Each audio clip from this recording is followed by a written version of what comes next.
Hello everyone, welcome to clinical diagnosis. और आज हम लोग पढ़ने जा रहे हैं एक टॉपिक के बारे में जिसका नाम है हॉस्पिटलाइजेशन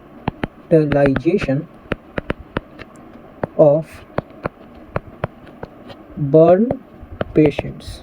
ठीक है, यानी कि किस पेशेंट को हम लोगों को हॉस्पिटल में भेजना है। ट्रायल है एक्चुअली। तो अगर कुछ पेशेंट्स हैं, क्योंकि क्वेश्चन एग्ज़ाम में आते हैं कि which of the following patients are needed to be shifted in the hospital। ठीक, यानी कि प्रायोरिटी बेस्ड क्वेश्चन है कि अगर हम लोगों को 4 पेशेंट दिए गए हैं, इनमें से किन लोगों को हमें हॉस्पिटल में भेजना चाहिए बर्न के केसेस में, तो हमें कैसे पता करना है। ठीक है, तो सबसे पहला केस है कि अगर कोई पेशेंट 10 साल की उम्र से कम है या फिर 50 साल की उम्र से ज़्यादा है। ओके, तो 50 साल या 50 से ऊपर या 10 से कम का एज। ठीक है, तो उन पेशेंट्स में हम लोग क्या करना है कि इनको अगर सेकंड और थर्ड डिग्री बर्न है, ठीक है, लेकिन कितना बर्न है, मोर देन 10% और equal to 10% of total body surface area. ठीक है, क्या मैंने बताया फिर से, कोई पेशेंट 10 साल का है या उससे कम है या फिर 50 साल का है या फिर उससे ज़्यादा का है और उस पेशेंट में सेकंड और थर्ड डिग्री बर्न है, उसके 10% या फिर उससे ज़्यादा के बॉडी सरफेस एरिया पर, तो उस पेशेंट को हम लोग को हॉस्पिटलाइज करना पड़ेगा। ओके, सेकेंड क्राइटेरिया क्या है, तो सेकेंड क्राइटेरिया है, क्योंकि अब 10 से कम की बात की है और 50 से ज़्यादा की बात की है, तो अब हम लोग इन दोनों के बीच की बात करेंगे कि अगर 11 साल के हैं और 49 साल के हैं तो क्या करना है। 11 से 49 के बीच के जो लोग हैं उनके साथ क्या करेंगे, अगर इन पेशेंट्स में क्या है, सेकेंड और थर्ड डिग्री बर्न है,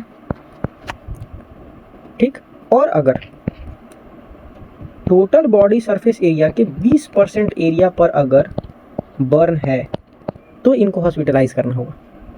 ओके, फिर से एक बार, अगर कोई पेशेंट 11 साल और 49 साल के बीच का है, ठीक, तो वो जाहिर सी बात है यंग एज होगा या फिर एडल्ट होगा।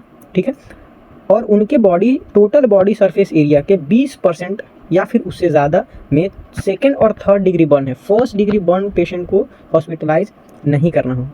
ठीक है, अगर सेकेंड और थर्ड डिग्री बर्न है तो इनको हम लोगों को हॉस्पिटलाइज करना पड़ेगा, टू बी हॉस्पिटलाइज इमीडिएटली। अब थर्ड क्राइटेरिया क्या होता है हम लोगों का कि एनी एज, क्योंकि अगर मान लेते हैं अगर पेशेंट का एज हमें नहीं पता है और any age with third degree burn, okay, more than equal to 5% body surface area.